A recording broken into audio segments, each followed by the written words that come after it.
ओम शांति। ओम शांति। आज 2 तारीख के बाबा के साकार रूप के चले हुए महावाक्य। आज बाबा ने कहा, मीठे बच्चे, इस पुरानी पतित दुनिया से तुम्हारा बेहद का वैराग्य चाहिए। इस पुरानी पतित दुनिया से तुम्हारा बेहद का वैराग्य चाहिए, क्योंकि तुम्हें पावन बनना है। क्यों चाहिए वैराग्य? जब तक पतित दुनिया से वैराग्य नहीं होगा तो पावन कैसे बनेंगे? तुम्हारी चढ़ती कला से सबका भला होता है। चढ़ती कला तेरे भाने सर्व का भला। प्रश्न है, कहा जाता है आत्मा अपना ही शत्रु अपना ही मित्र है। सच्ची मित्रता क्या है? कहा जाता है आत्मा अपना ही शत्रु अपना ही मित्र है। तो सच्ची मित्रता क्या है? उत्तर है, एक बाप की श्रीमत पर सदा चलते रहना। बाबा की श्रीमत पर सदा चलते रहना, यही सच्ची मित्रता है। सच्ची मित्रता है एक बाप को याद कर पावन बनना और बाप से पूरा वर्षा लेना। यह मित्रता करने की युक्ति बाप ही बतलाते हैं। संगम पर ही आत्मा अपना मित्र बनती है। संगम युग पर आत्मा अपना मित्र बनती है। अभी हम मित्र बन गए ना स्वर्ग के, क्योंकि ये अच्छे रास्ते पर चल रहे हैं, सतयुग में जाने की तैयारी कर रहे हैं, बाप समान बन रहे हैं, ब्रह्मा बाप को फॉलो कर रहे हैं, शिव बाबा की श्रीमत पर चल रहे हैं, तो क्या हो गए? अपने मित्र। गीत है, तूने रात गवाई सो के और दिन गवाया भाग। ओम शांति। यूं तो यह गीत है भक्ति मार्ग के। सारी दुनिया में जो गीत गाते हैं, वह शास्त्र पढ़ते हैं, तीर्थों पर जाते हैं, वह सब है भक्ति मार्ग। ज्ञान मार्ग किसको कहा जाता है? भक्ति मार्ग किसको कहा जाता है? यह तुम बच्चे ही समझते हो। वेद शास्त्र उपनिषद आदि यह सब है भक्ति के। आधा कल भक्ति चलती है और आधा कल फिर ज्ञान की प्रारब्ध चलती है। आधा कल भक्ति, आधा कल ज्ञान की प्रारब्ध। भक्ति करते करते उतरना ही है। 84 पुनर्जन्म लेते नीचे उतरते हैं, फिर एक जन्म में तुम्हारी चढ़ती कला होती है। इसको कहा जाता है ज्ञान मार्ग। क्या कहेंगे इसको? ज्ञान मार्ग। ज्ञान के लिए गाया हुआ है 1 सेकंड में जीवन मुक्ति। रावण राज्य जो द्वापर से चला आता है वह खत्म हो, फिर राम राज्य स्थापन होता है। ड्रामा में जब तुम्हारे 84 जन्म पूरे होते हैं, तब चढ़ती कला से सबका भला होता है। जब हमारे 84 जन्म पूरे होते हैं, तब हमारी चढ़ती कला होती है, और हमारी चढ़ती कला से भला सबका हो जाता है। क्योंकि जो जीवन मुक्ति में भी नहीं जाएंगे तो मुक्ति में तो वो भी चले जाते हैं, तो भला तो हो गया ना उनका भी। यह अक्षर कहाँ न कहाँ किसी शास्त्रों में है, चढ़ती कला सर्व का भला। सुने हुए शब्द है ना शास्त्रों में, लेकिन है कब के? राज तो अब खुलता है ना इसका कि क्या राज है इन शब्दों का। सर्व की सदगति करने वाला तो एक ही बाप है ना। सन्यासी उदासी तो अनेक प्रकार के, बहुत मतांतर हैं। जैसे शास्त्रों में लिखा है कल्प की आयु लाखों वर्ष। अब शंकराचार्य की मत निकली 10,000 वर्ष, कितना फर्क हो जाता है। कोई फिर कहेगा इतने हजार, कोई कहेगा इतने लाख। कलयुग में है अनेक मनुष्य, अनेक मते, अनेक धर्म। सतयुग में होती ही है एक मत, वहां कुछ भी द्वैत नहीं है। यह बात है तुम बच्चों को सृष्टि के आदि मध्य अंत का नॉलेज सुनाते हैं। इसे सुनाने में भी कितना समय लगता है, सुनाते ही रहते। ऐसे नहीं कह सकते पहले क्यों नहीं सुनाया गया। शुरू में जब बाबा आया तो सारा ज्ञान आते ही क्यों नहीं दे दिया था। अब वो तो बाबा को पता है ना कब क्या सुनाना है, किस समय क्या सुनाना है। ऐसे नहीं कह सकते कि ये सब बातें पहले क्यों नहीं बताई थी। स्कूल में पढ़ाई नंबरवार होती है। पहली क्लास का बच्चा तो उसको पहली क्लास की ही पढ़ाई जाएगी, 12वीं क्लास की थोड़ी ना पढ़ा देगा टीचर। ऐसे बाबा आया तो पहले धीरे धीरे पढ़ाएगा ना, पहले पहली क्लास और फिर लास्ट में आकर के जो लास्ट क्लास है उसका बताएगा। छोटे बच्चों को ऑर्गन्स छोटे होते हैं तो उनको थोड़ा सिखलाते हैं, फिर जैसे जैसे ऑर्गन्स बड़े होते जाएंगे बुद्धि का ताला खुलता जाएगा, पढ़ाई धारण करते जाएंगे। छोटे बच्चों की बुद्धि में कुछ धारणा हो नहीं सके, बड़ा होता है तो फिर बैरिस्टर जज आदि बनते हैं। इसमें भी ऐसे ही कोई की बुद्धि में धारणा अच्छी होती है। बाप कहते हैं मैं आया हूँ पतित से पावन बनाने, तो अब पतित दुनिया से वैराग्य होना चाहिए। आत्मा पावन बने तो फिर पतित दुनिया में रह न सके। हम आत्माएं भी जिस समय संपूर्ण पावन बन जाएंगी तो इस शरीर में रह पाएंगी क्या? छूट जाएगा आपके शरीर।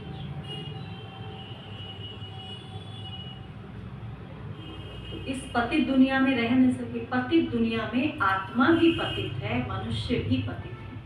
पावन दुनिया में मनुष्य भी पावन, पतित दुनिया में मनुष्य भी पतित रहते हैं। यह है ही रावण राज्य। इस समय क्या है ये दुनिया? रावण का राज है ना इस पर। यथा राजा रानी तथा प्रजा। अब जैसा राजा वैसी तो प्रजा भी होगी ना। यह सारा ज्ञान है बुद्धि से समझने का। इस समय सभी की बाप से है विपरीत बुद्धि। तुम बच्चे तो बाप को याद करते हो, अंदर में बाप के लिए प्यार है प्यार? प्यार में तो पास है ना, याद करते हैं अंदर अंदर बाप। आत्मा में बाप के लिए प्यार है, रिगार्ड है, क्योंकि बाप को जानते हैं। यहाँ तुम सम्मुख हो, शिव बाबा से सुन रहे हो। वह मनुष्य सृष्टि का बीज रूप, ज्ञान का सागर, प्रेम का सागर, आनंद का सागर है। गीता ज्ञानदाता परम पिता त्रिमूर्ति शिव परमात्मा वाच। त्रिमूर्ति अक्षर जरूर डालना है, त्रिमूर्ति शिव ये अक्षर जरूर डालना है, क्योंकि त्रिमूर्ति का तो गायन है ना, नया अक्षर तो नहीं है ना त्रिमूर्ति। भले कंफ्यूजन कर दिया है लेकिन अक्षर तो पुराना ही है। लेकिन अब समझना है कि त्रिमूर्ति मतलब क्या।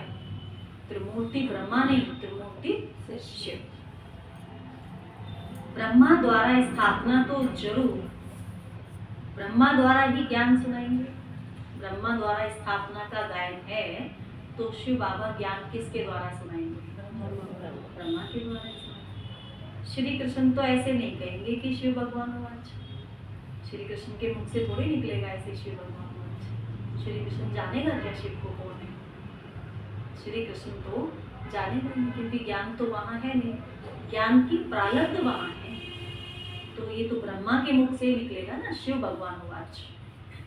प्रेरणा से कुछ होता नहीं, प्रेरणा से तो कुछ हो नहीं सकता। शिव बाबा आकर के प्रेरणा देता और हम ज्ञानी बन जाते, पॉसिबल था? इसीलिए तो बाबा को इतना ज्ञान सुनाना पड़ता है। प्रेरणा से कुछ होता नहीं और ना ही उनमें शिव बाबा की प्रवेशता हो सकती है। किसमें? श्री शिव बाबा तो पराये देश में आते हैं, सतयुग तो श्री कृष्ण का देश है, तो दोनों की महिमा अलग है। श्री कृष्ण की महिमा अलग है, शिव बाबा की महिमा अलग। मुख्य बात ही यह है, सतयुग में गीता तो कोई पढ़ते नहीं। सतयुग में गीता पढ़ेंगे? होगा वहां पर गीता शास्त्र या और भी कोई शास्त्र होंगे? नहीं वहाँ होंगे ना। पढ़ने की जरूरत नहीं है। गीता तो कब बनी? द्वापर से नहीं, बन तो अब रही है, लेकिन जो वो लिखेंगे ना बैठ करके, द्वापर से वो तो द्वापर में लिखेंगे। कुछ कुछ मिलेंगे ना अभी, सारी चीजें अभी की वो सब कुछ कुछ लिख देंगे करके, तो तब से गीता सुनी पढ़ी गई द्वापर के बाद से। लेकिन सतयुग में होगी गीता? सतयुग में तो नहीं होगी ना, सतयुग में त्रेता युग। कोई शास्त्र होंगे? कोई शास्त्र नहीं। भक्ति मार्ग में तो जन्म जन्मांतर पढ़ते हैं, जब से भक्ति शुरू हुई तो शास्त्र पढ़ते हैं। ज्ञान मार्ग में तो वह हो न सके।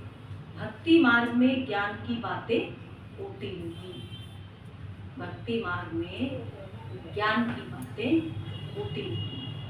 अभी रचता बाप ही रचना के आदि मध्य अंत का ज्ञान देते हैं। अभी रचता बाप रचना के आदि मध्य अंत का, रचना कुछ नहीं जानती, रचना के आदि मध्य अंत का ज्ञान रचता बाप आकर के दे रहे। मनुष्य तो रचता हो नहीं सके, मनुष्य कह नहीं सके कि मैं रचता हूँ। कहेगा कोई मनुष्य मैं रचता हूँ? बाप खुद कहते हैं मैं मनुष्य सृष्टि का बीज हूँ।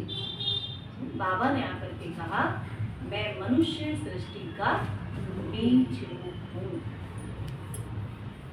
मैं ज्ञान का सागर, प्रेम का सागर, सर्व का सदगति दाता हूँ। श्री कृष्ण की महिमा अलग है, श्री कृष्ण की महिमा अलग, तो यह पूरा कंट्रास्ट लिखना चाहिए। ये पूरा कंट्रास्ट, श्री कृष्ण कौन है, उनकी क्या महिमा है, ब्रह्मा कौन है, उन्होंने क्या किया, शिव बाबा कौन है, उन्होंने किसके द्वारा आकर के ज्ञान सुनाया, ये सारा कंट्रास्ट लिखना चाहिए। जो मनुष्य पढ़ने से झट समझ जाए कि गीता का ज्ञानदाता श्री कृष्ण नहीं है, इस बात को स्वीकार किया तो यह तुमने जीत लेंगे। जब दुनिया वाले इस बात को स्वीकार कर लेंगे, कौन सी बात को? गीता का भगवान श्री कृष्ण नहीं है, तो तब हमारी जीत है। समझो, मनुष्य श्री कृष्ण के पिछाड़ी कितना हैरान होते हैं। जैसे शिव के भक्त शिव पर गला काट देने को तैयार हो जाते हैं। शिव के भक्त शिव पर गला काटने को सदा तैयार रहते हैं। अभी तो बंद हो गया ना, पहले तो कितना काटते थे, काशी कलवट खाते थे जाकर। बस हमको शिव के पास जाना है, क्या रहता था? बस हमको शिव के पास जाना। वैसे वह समझते हैं श्री कृष्ण के पास जाना है, परंतु श्री कृष्ण के पास जा नहीं सके। श्री कृष्ण के पास बलि चढ़ने की बात होती नहीं। देवियों पर बलि चढ़ते हैं, देवताओं पर कभी कोई बलि नहीं चढ़ेगी। तुम देवियां हो ना, तुम शिव बाबा के बने हो, तो शिव बाबा पर भी बलि चढ़ते हैं, क्योंकि हम शिव बाबा के बने हैं।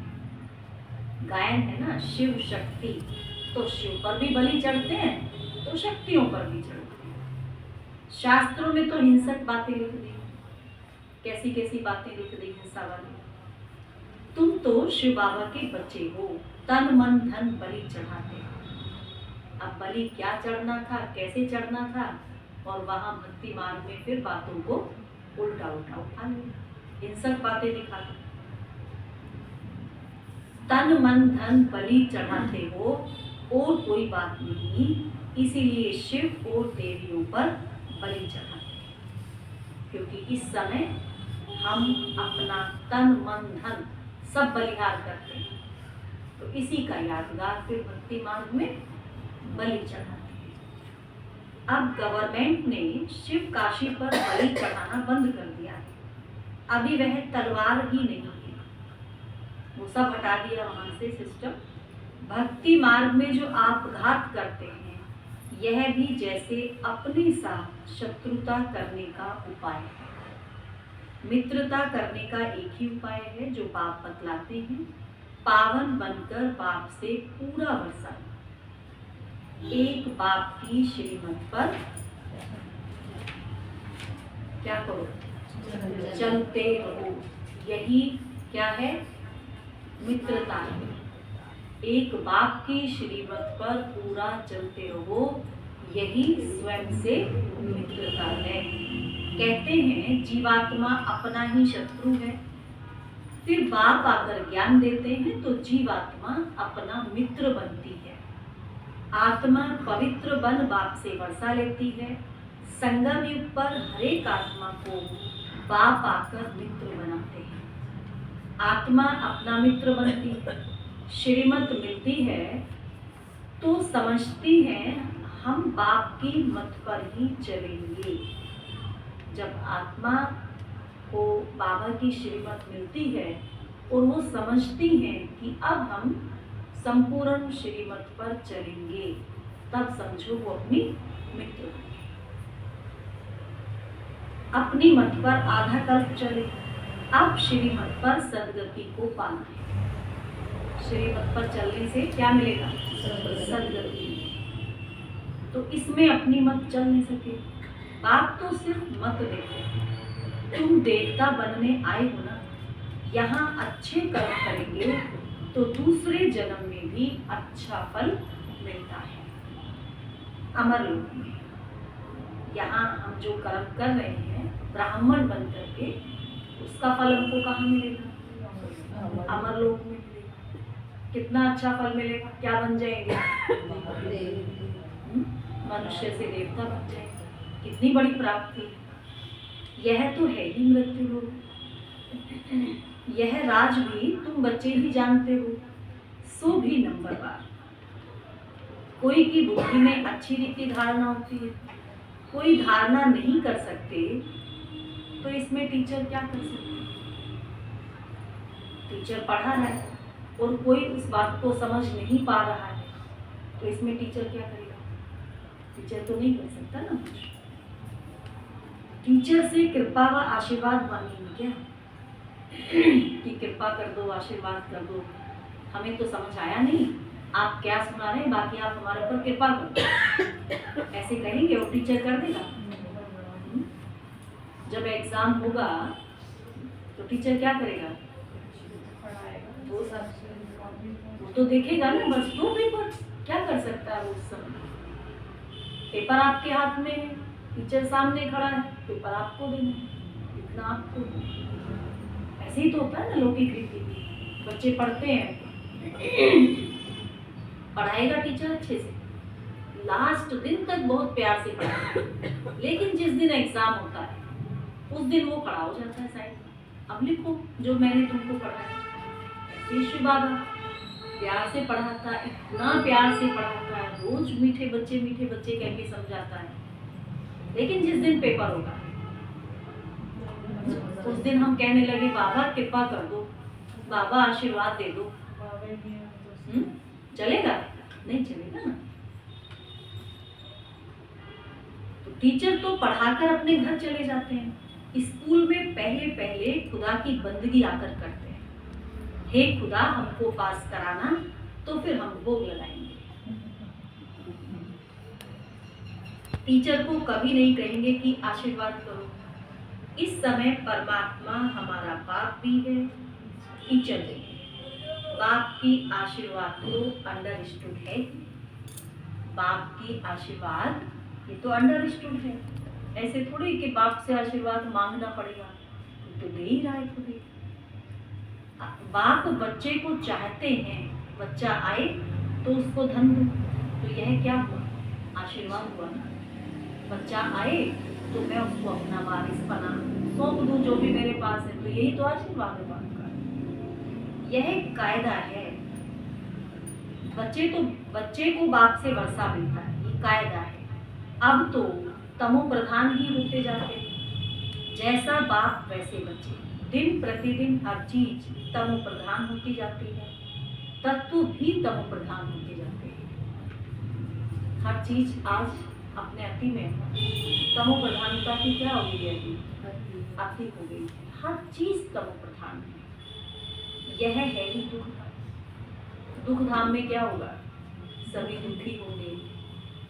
तमो प्रधान है तभी दुखी भी है, इसीलिए 40,000 वर्ष अभी और आयु हो तो क्या हाल हो जाएगा। सोचो, अभी कलयुग 40,000 वर्ष और चले तो क्या हाल होगा।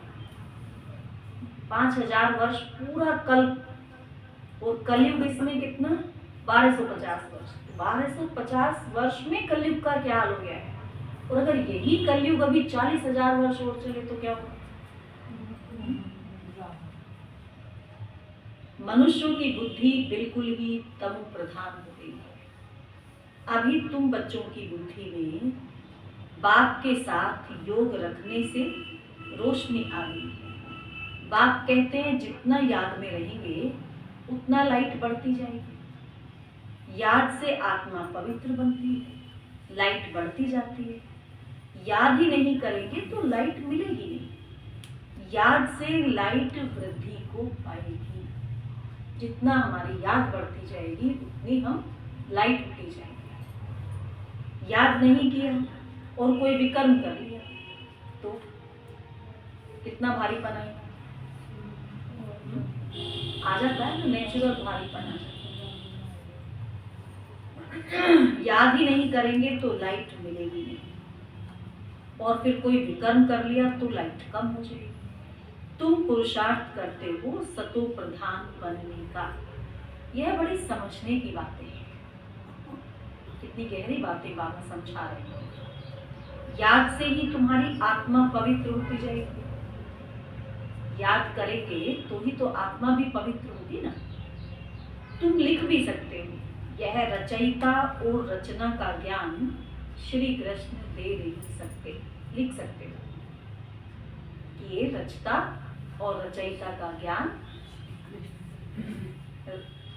रचयिता और रचना का ज्ञान श्री कृष्ण दे नहीं सकते। लिख सकते हो।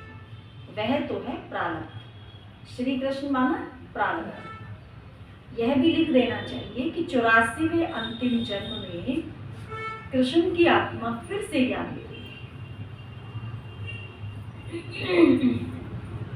ये भी लिख देना चाहिए कि 84वें माना अंतिम जन्म में श्री कृष्ण की आत्मा फिर से ज्ञान दे रही है। इसलिए श्री कृष्ण बनने फिर से श्री कृष्ण कैसे बढ़ेगी, बढ़ेगी। फिर फर्स्ट नंबर में जाते हैं। बाप ने यह भी समझाया है सतयुग में 9 लाख ही होंगे, फिर उनसे वृद्धि भी होगी ना। दास दासियां भी बहुत होंगे जो पूरे 84 जन्म के होंगे। दास दासियां भी होंगे जो पूरे 84 जन्म के होंगे ना। अब 9 लाख क्या राजा रानी होंगे वहां। आदि में कितना बताया बाबा ने, सतयुग आदि में कितने होंगे 9 लाख। तो 9 लाख में कौन कौन होंगे। 9 लाख में प्रजा भी होगी, सभी होंगे, 9 लाख में राजा भी होंगे, 9 लाख में चाकर भी होंगे, साहूकार प्रजा भी होंगे। सारी वैरायटी होगी, क्योंकि वैरायटी तो सारी चाहिए ना। वैसे थोड़ी कि आदि में 9 लाख जाएंगे तो वो 9 लाख सारे राजा राजा जाएंगे, फिर राज्य किस पर करेंगे। ऐसे तो पॉसिबल नहीं। तो जो दास दासियां भी बहुत होंगे जो पूरे 84 जन्म लेते हैं। 84 जन्म ही गिने जाते हैं। जो अच्छी रीति इम्तिहान पास करेंगे वह पहले पहले आएंगे। जितना देरी से आएंगे तो मकान पुराना तो कहेंगे ना। नया मकान बनता है, फिर दिन प्रतिदिन आयु कम होती जाएगी। वहां तो सोने के महल बनते हैं, वह तो पुराने हो नहीं सकते, वो तो चमकते ही रहेंगे। सोने का महल कैसे पुराना होगा। सोना तो सदैव चमकता ही होगा, तो वह भी साफ तो जरूर करना पड़ेगा। साफ सफाई तो होगी ना। जेवर भी भले पक्के सोने के बनाओ तो भी आखिरी चमक तो कम होती है, फिर उनको पॉलिश चाहिए। तुम बच्चों को सदैव यह खुशी रहनी चाहिए कि हम नई दुनिया में जाते हैं। इस नर्क में यह अंतिम जन्म है। इन आंखों से जो देखते हैं, जानते हैं, आंखों से जो हम देखते हैं जानते हैं, यह पुरानी दुनिया पुराना शरीर है। इस समय इन आंखों से क्या दिख रहा है। पुरानी दुनिया, पुराना शरीर, पुरानी चीजें, ये सब क्या होंगी, विनाश हो जाएंगे। अभी हमको सतयुग नई दुनिया में नया शरीर लेना है। सतयुगी नई दुनिया में जाकर नया शरीर लेना। नशा है, नशा होना चाहिए ना। नई दुनिया में जाएंगे, नया शरीर लेंगे, कितना सुंदर होगा वो। कोई बीमारी नहीं होगी, कोई दुख नहीं होगा, कितना मजा आएगा, कितना आनंद आएगा। 5 तत्व भी नए होते हैं, 5 तत्व भी वहां नए होंगे। ऐसे विचार सागर मंथन चलना चाहिए। यह पढ़ाई है ना, अंत तक तुम्हारी यह पढ़ाई चलेगी। ऐसे नहीं अब पढ़ाई पूरी होगी बैठ जाओ, ऐसे नहीं होगा। अंतिम श्वास तक पढ़ना। पढ़ाई बंद हुई तो विनाश हो जाएगा। नहीं, अंतिम श्वास तक पढ़ेंगे, विनाश तक पढ़ेंगे। तो अपने को स्टूडेंट समझ इस खुशी में रहना चाहिए। अपने को स्टूडेंट समझकर इस खुशी में रहना चाहिए। भगवान हमको पढ़ाते हैं, किस खुशी में रहना चाहिए? इतना धीमा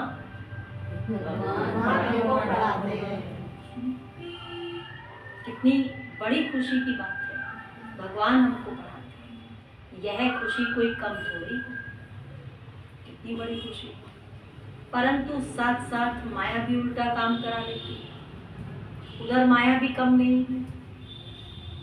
5-6 वर्ष पवित्र रहते फिर माया गिरा देती है। 5-6 वर्ष पवित्र रहे, बहुत अच्छा चले, फिर माया हप कर जाती है, खा जाती है। एक बार गिरे तो फिर वह अवस्था, वो पुरानी वाली अवस्था तो नहीं बनेगी ना। हम गिरे हैं तो वह घृणा आती है। अभी तुम बच्चों को सारी स्मृति रखनी है। इस जन्म में जो पाप किए हैं वह हर एक आत्मा को अपने जीवन का तो पता है ना। इस जन्म में हमने जो कुछ किया है, इस जन्म का तो मालूम है। चलो पिछले जन्मों का कह देंगे भाई नहीं मालूम पिछले जन्मों का हमें, लेकिन इस जन्म का तो मालूम है। कोई मंद बुद्धि, कोई विशाल बुद्धि होते हैं। छोटेपन की हिस्ट्री याद तो रहती है ना। देखो कितनी बातें याद रहती हैं छोटी छोटी। जब हम छोटे थे याद करो कितनी सारी बातें ऐसी याद हैं। तो ऐसे ही अपना बचपन याद रखना चाहिए। कौन सा बचपन? जब बाबा के बने थे वो वाला बचपन। यह बाबा भी छोटेपन की हिस्ट्री सुनाते हैं ना। बाबा को वह मकान आदि भी याद है, परंतु अभी तो वहां भी सब नए मकान बन गए। 6 वर्ष से लेकर अपनी जीवन कहानी याद रहती है ऑलमोस्ट। जब बच्चा 6 वर्ष का होता है उसके बाद तो याद रहती है, कई बार तो पहले भी याद रह जाती है। 3 साल के बच्चे को भी अपनी कुछ कुछ बातें याद रहती हैं। अगर भूल गया तो डल बुद्धि कहेंगे। कुछ भी बात याद नहीं अपने बचपन की तो क्या कहेंगे? डल बुद्धि। आप कहते हैं अपनी जीवन कहानी लिखो, लाइफ की बात है ना। मालूम पड़ता है लाइफ में कितने चमत्कार थे। गांधी, नेहरू आदि के कितने बड़े बड़े वॉल्यूम बनाते हैं। लाइफ तो वास्तव में तुम्हारी बहुत वैल्यूबल है। वंडरफुल लाइफ यह है। जो हमारी लाइफ है वो क्या है? वंडरफुल। सोचो कितनी वंडरफुल लाइफ है। यह लक्ष्मी नारायण कुछ भी सर्विस नहीं करती। तुम्हारी लाइफ बहुत वैल्यूबल है, जबकि औरों का भी ऐसा जीवन बनाने की सर्विस करते हो। हम बाबा के बच्चे कितनों का जीवन बना रहे हैं, कितनी सेवा कर रहे हैं, कितनों की जीवन वैल्यूबल बना रहे हैं। लक्ष्मी नारायण करेंगे ऐसा? लक्ष्मी नारायण कितनों की जीवन वैल्यूबल बनाएंगे? वहां कोई सेवा है? कोई भी नहीं। जो अच्छी रीति सर्विस करते हैं वह गायन लायक होते हैं। वैष्णव देवी का भी मंदिर है ना। अभी तुम सच्चे सच्चे वैष्णव बनते हो। वैष्णव मानो जो पवित्र है। अभी तुम्हारा खान पान भी वैष्णव है, पवित्र है ना खान पान। पहले नंबर के विकार में तो तुम वैष्णव पवित्र हो। पहले नंबर के विकार में तो सब पवित्र है। काम विकार तो छोड़ दिया ना सब। तभी तो बैठे हैं ना यहाँ। जगत अम्बा के बच्चे यह सब ब्रह्मा कुमार कुमारियां हैं ना, ब्रह्मा और सरस्वती बाकी बच्चे हैं उनकी संतान। नंबरवार देवियां भी हैं जिनकी पूजा होती है। देवियां भी नंबरवार हैं, किसी की एक दिन में कई कई टाइम हो जाती है, किसी की एक ही टाइम होती है, किसी की हफ्ते में होती है, किसी की महीने में होती है, किसी पे तो साल पर ही मेला लगता है। साल में मेला लग गया बस, उसके बाद कोई नहीं जाएगा। तो देवियां भी कैसे हैं? नंबरवार है। जैसा पोशाक इस समय किया होगा वैसी ही तो देवी बनेगी ना। बाकी इतनी भुजाएं आदि भी हैं, वह समय फालतू। तुम बच्चों को, हाँ, तुम बच्चे बहुतों को आप समान बनाते हो, तो भुजाएं दे दी। ब्रह्मा को भी 100 भुजा वाला, 1000 भुजा वाला दिखाते हैं। ब्रह्मा को कितनी भुजाएं दिखाते हैं ना, कहीं 100 कहीं 1000, कितनी भुजाएं। ब्रह्मा की तो कितनी भुजाएं अनगिनत है ना। और देवियों को भी क्यों भुजाएं दिखाई? देवियां भी तो आप समान बनाती हैं, तो वो उनकी भुजाएं होगी ना। जैसे ब्रह्मा ने कितनों को आप समान बनाया तो वो उनकी भुजाएं होंगी, देवियों ने जिनको आप समान बनाया वो उनकी भुजाएं होंगी। तो यादगार तो दिखाना पड़ेगा ना। यह सब भक्ति मार्ग की बातें हैं। तुमको फिर बाप कहते हैं दैवी गुण की धारण करनी है। क्या करना है? बाबा के बच्चे बन गए, लेकिन अब क्या करना है? दैवी गुण भी अपने अंदर धारण करनी है। और क्या करना है? किसी को दुख नहीं देना है। कोई ऐसा काम नहीं करना है जिससे हमारी वजह से किसी को दुख हो। किसको उल्टा सुल्टा रास्ता बताए सत्यानाश ना करो। एक ही मुख्य बात समझानी चाहिए कि बाप और वर्षे को याद करो। उल्टी सुल्टी बातें सिखाने की बजाय क्या सिखाओ? बाप और वर्षे को याद करो। अच्छा, मीठे मीठे सिक्के रूहानी बाप की रूहानी बच्चों को नमस्ते। हम रूहानी बच्चों की रूहानी माता पिता बाप दादा को याद प्यार गुड मॉर्निंग नमस्ते बाबा। पहला पॉइंट है, गायन व पूजन योग्य बनने के लिए, गायन व पूजन योग्य बनने के लिए पक्का वैष्णव बनना है। खान पान की शुद्धि के साथ साथ पवित्र रहना है। इस वैल्यूबल जीवन में सर्विस कर बहुतों का जीवन श्रेष्ठ बनाना है।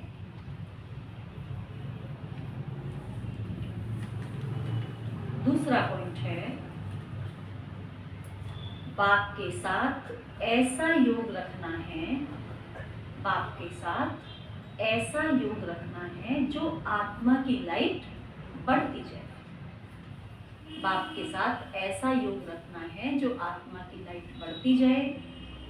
कोई भी विकर्म कर लाइट कम नहीं करना है, अपने साथ मित्रता करनी है, अपने साथ मित्रता करनी है। आज का वरदान है, स्वस्थिति की सीट पर स्थित रहे, परिस्थितियों पर विजय प्राप्त करने वाले मास्टर रचता भव। स्वस्थिति की सीट पर स्थित रहे, स्वस्थिति की सीट पर स्थित रहे, परिस्थितियों पर विजय प्राप्त करने वाले मास्टर रचता भव। कोई भी परिस्थिति प्रकृति द्वारा आती है, इसीलिए परिस्थिति रचना है और स्वस्थिति वाला रचयिता है। कोई भी परिस्थिति प्रकृति द्वारा आती है, इसीलिए परिस्थिति क्या हो गई? परिस्थिति तो रचना है, और स्वस्थिति वाला वो रचयिता है। तो रचयिता बड़ा या रचना बड़ी? रचयिता बड़ा है। मास्टर रचता व मास्टर सर्वशक्तिवान कभी हार नहीं खा सकते। असंभव है। अगर कोई अपनी सीट छोड़ते तो हार खाते, अपनी सीट छोड़ेंगे तो हार खाएंगे।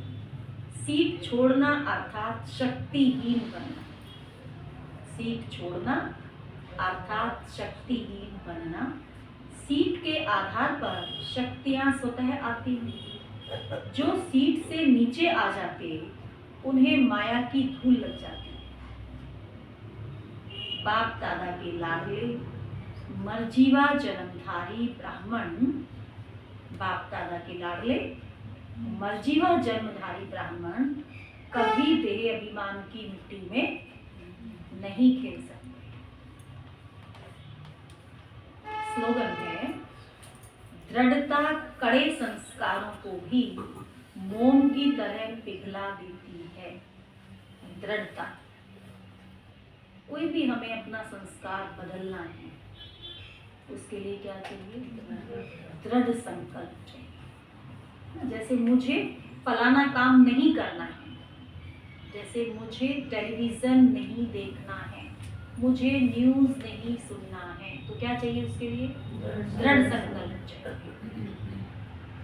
दृढ़ संकल्प दृढ़ता कड़े संस्कारों को भी मोम की तरह पिघला देती है, माना खत्म कर देती है। अव्यक्त इशारे कंबाइंड रूप की स्मृति से सदा विजयी बनो। जैसे ज्ञान स्वरूप हो ऐसे स्नेह स्वरूप बनो। जैसे ज्ञान स्वरूप हो ऐसे ही क्या बनो? स्नेह स्वरूप ही बनो। ज्ञान और स्नेह दोनों कंबाइंड हों, क्योंकि ज्ञान बीज है और पानी स्नेह है। अगर बीज को पानी नहीं मिलेगा, बीज तो डाल दिया और पानी दिया नहीं, तो क्या होगा? फल देगा? फल नहीं देगा। ज्ञान के साथ दिल का स्नेह है तो प्राप्ति का फल मिलेगा। अच्छा, ओम शांति।